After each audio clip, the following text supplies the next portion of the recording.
En medio de las muchas sorpresas que ocurren en esta época de información restringida y de autocensura y de ataque sistemático contra los medios, la noticia de que una avioneta cargada de dólares se había estrellado en territorio ecuatoriano causó sorpresa, causó preocupación, causó en ciertos sectores incluso indignación. Un experto en temas de inteligencia, el coronel Mario Pazmiño, está hoy aquí en la República.es para ayudarnos a entender qué pudo haber pasado. Coronel, ¿cómo está? Buenos días. Jorge, muy buenos días. Muchas gracias por la invitación. A usted por haberla aceptado. ¿Qué pudo haber pasado, coronel? ¿Qué puede ser esto? Bueno, Jorge, lo importante acá es manifestarle a la ciudadanía y tratar de que el gobierno entienda de que hay un cambio de estatus en el Estado ecuatoriano. Un cambio de estatus que lo vincula directamente a ese cambio de condición con el crimen organizado. ¿Qué quiero decir con esto? El país dejó de ser un país de tránsito, dejó de ser un país, una isla de paz, para transformarse en un país procesador. ¿Procesador de drogas? Procesador de droga. ¿Qué es lo que se está haciendo, Jorge? Y eso es lo que las autoridades no comprenden. Lo que se está haciendo es trasladando la pasta de cocaína hacia laboratorios en territorio ecuatoriano. ¿Desde dónde? Desde las fronteras. Los carteles... Colombia y Perú. Correcto. Los países procesadores, cultivadores de hoja de coca, preparan la pasta en los laboratorios y los mandan esa pasta para que lo refinen en otro tipo de laboratorios que se llaman cristalizaderos. Estos cristalizaderos son las herramientas que utiliza el narcotráfico internacional para trasladar la droga hacia sea Estados Unidos, Europa o diferentes países. Entonces, ese cambio de estatus implica indudablemente un cambio también en el sistema que utiliza el narcotráfico para solventar esa posición en un país. Y ahí hay fundamentalmente dos condiciones. Primero, cuando hablamos de crimen organizado, estamos hablando de un país o de una región en donde el nivel de corrupción es tan elevado que le permite encubrir las actividades del crimen organizado. ¿En el Ecuador hay encubrimiento de las actividades del crimen organizado? Claro, porque el momento que hay niveles de corrupción elevados, el país es catalogado a nivel de la comunidad internacional como un país en donde los niveles de corrupción son altos, entonces indudablemente que el crimen organizado va a extender sus ramificaciones hacia ese tipo de países. A ver, coronel, si aquí hay altos niveles de corrupción y hay encubrimiento, tendríamos que entender que hay encubrimiento por parte de quién, de la policía, las Fuerzas Armadas, todas las instituciones, el gobierno. Todas las instituciones. Me voy a referir a datos concretos. Por ejemplo, hablar de crimen organizado implica corrupción y hablar de corrupción también implica a su vez lavado de dinero. Hace unos minutos atrás, en una entrevista, el señor Iturralde habla sobre... El doctor Gustavo Iturralde, el secretario general del Partido Comunista. Correcto, que ya salió de la cartera que se encontraba, correcto, de lavado de activos. El señor manifiesta claramente que en el reporte del Gafisud se habla de que el país lavó 1.571 millones de dólares en el periodo del 2010-2011. En 2 años, 1.571 millones de dólares. No, diciembre del 2010 al 2011. Estamos hablando en 12 meses. En 12 meses. Estamos hablando de unos 130 millones de dólares por mes. Claro, más o menos. Entonces, señores, eso es algo espectacular, es algo que afecta a la situación nacional. Usted dice, hay estos laboratorios que se llaman cristalizaderos. Correcto.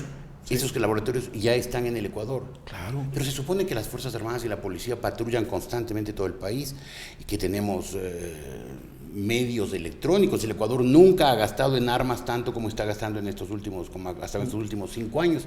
¿Cómo es que no se detectan esos laboratorios? Es que una cosa diferente es que la Policía Nacional y las Fuerzas Armadas están tratando de combatir la delincuencia común, que es completamente diferente al crimen organizado. Pero hay que combatir la delincuencia. Hay que combatirla, sí, pero los procedimientos son diferentes.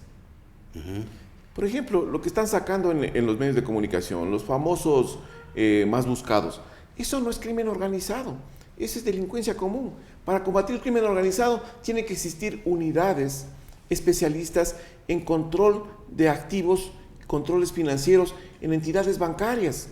Ahora, coronel, cuando se supo lo de la avioneta, la primera reflexión obvia, inevitable, era que el haber eliminado, haber suprimido la base de Manta, la base norteamericana en Manta, facilitó la circulación de aviones por el territorio ecuatoriano llevando drogas o dinero de la droga.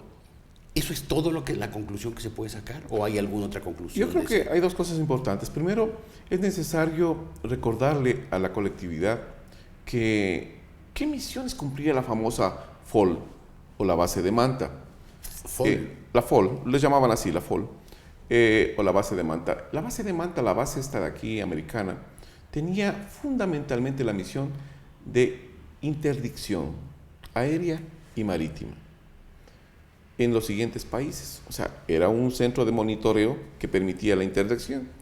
Venezuela, Colombia, Ecuador, Perú, Bolivia, parte de lo que era Nicaragua y Panamá. Esto que abarcaba y era un sistema, dentro de mi apreciación, un sistema mediante el cual se restringía, o sea, era como un paraguas que existía ya para que el narcotráfico diga no, ahí vamos a ser detectados inmediatamente. Por eso es que si usted observa en las fotografías que saca el periódico El Hoy el día de ayer, con relación al tema del narcotráfico, ellos sacan unas gráficas muy importantes. Del 2005 al 2011 hay un tráfico marítimo espectacular desde las costas ecuatorianas, llevando droga hacia Centroamérica, Guatemala y México. En el 2005 habían como unos 15 incidentes. En el 2011 pasan de los 350. Entonces, es formidable ver los gráficos de las trazas y que el gobierno nos diga que no hay un desbordamiento del narcotráfico, del crimen organizado en el país. Están completamente equivocados. Usted dijo que se pueden sacar dos conclusiones. Esta es la primera. ¿Cuál es la otra? La segunda es que la salida de la base de Manta perjudicó al país. ¿Perjudicó? Pero no fue un gesto como lo presentó el gobierno de soberanía, de rescate de la dignidad. Una cosa es la soberanía, otra cosa es la ideología. Y aquí no jugó un papel de soberanía, jugó un papel ideológico, politiquero. Porque si hablamos de soberanía, señores, esos señores que estaban ahí en la base de Manta estuvieron apoyando a nuestras Fuerzas Armadas, pues, a la Policía Nacional, estuvieron apoyando a la Fuerza Aérea Ecuatoriana y a la Fuerza Naval. Entonces, no me digan que ese tipo de acuerdos y resoluciones que se tomaron en ese tiempo están mal tomadas. Fue un Estado ecuatoriano quien resolvió buscar este tipo de apoyo porque no tenía los mecanismos. Ahora lo grave es lo siguiente, que una vez que se da la salida del FOL, inmediatamente el gobierno dijo, señores, tenemos que buscar unas estructuras, tecnología para reemplazar eso. No hay nada. ¿No han hecho nada? No hay nada. Ahí están los canchones botados. Bueno, no, los canchones tal vez, pero la tecnología que debería haberse implementado, no hay. Por eso es que en la actualidad estamos con el problema de los radares. Tuvimos un ministro de Defensa, me refiero a Javier Ponce, un hombre que era antimilitarista, pacifista. Entró al gobierno, al Ministerio de Defensa, se convirtió en guerrerista y comprador compulsivo de armas. No compró armas que le sirvieran al Ecuador, helicópteros, no sé, instrumentos de vigilancia para contrarrestar el narcotráfico.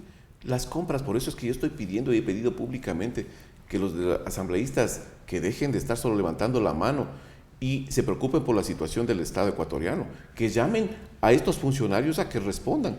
En dos casos fundamentales. ¿Se refiere a Ponce? Me refiero a Ponce. Me refiero a que tiene que ir allá el señor general Barreiro, a que respondan con relación a los radares. El punto número 1, contrato de $60 millones que le costó al Estado ecuatoriano y que hasta ahora no está solucionado y que hay un proceso de demora de entrega de esos radares que debían de haberse entregado hace 1 año, 6 meses. Un punto. El otro punto, Jorge, que es importante, se compraron también en el tiempo del señor Ponce los aviones no tripulados. No funcionan. ¿No funcionan? 2 aviones creo que están operando y el resto están arrumados. Y el pretexto es que no tenemos repuestos. Entonces, señores, ¿para qué compramos, pues, entonces? Claro. Si tenemos ahí arrumados las Coronel, cosas. termino preguntándole, las grandes organizaciones internacionales de narcotráfico, no sé, es que supongo que son las herederas de lo que eran el cartel de Cali, el cartel de Medellín, entiendo que es el cartel de Sinaloa, algún correcto. otro, ¿están operando en el Ecuador? Jorge, permítame, para que la audiencia nos pueda entender mejor. La transformación que se dio en el área del narcotráfico es tan importante y por eso digo que afecta a la región. Porque los carteles que eran colombianos y peruanos, lo que hicieron estos es dejar de ser los distribuidores principales y transformarse en intermediarios, porque les convenía económicamente más el negocio entregar la pasta de cocaína para que otros los hagan o realicen la purificación de esa droga y la trasladen.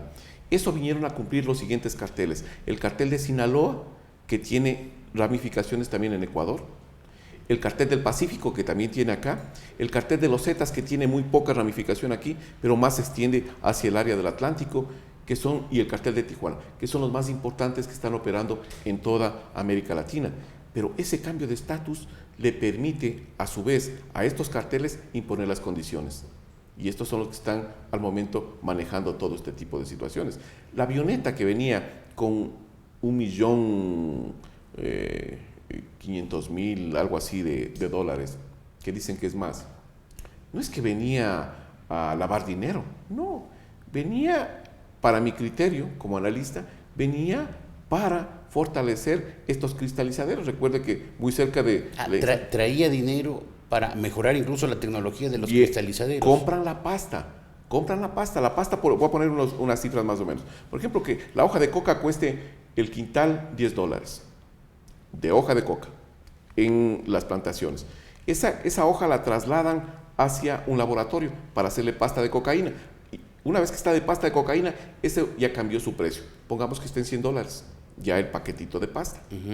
Pero esa pasta no puede ser consumida, tiene que ser purificada. Entonces tengo que llevarla a un cristalizadero. Le traslado al cristalizadero y una vez que sale la droga ya purificada, esa ya tiene un valor de $1.500. Entonces, imagínese usted cómo es el negocio. Por eso digo yo que el crimen organizado es una empresa del delito internacional que está enquistada en el Estado ecuatoriano, y no solo aquí, sino en toda la región. Qué pena. Qué pena. Coronel, muchas gracias por haber estado aquí. Muy gentil por la invitación. Al contrario, gracias por haberla aceptado. El coronel Mario Pazmiño, un experto, un analista en temas de inteligencia, hoy en la República.es.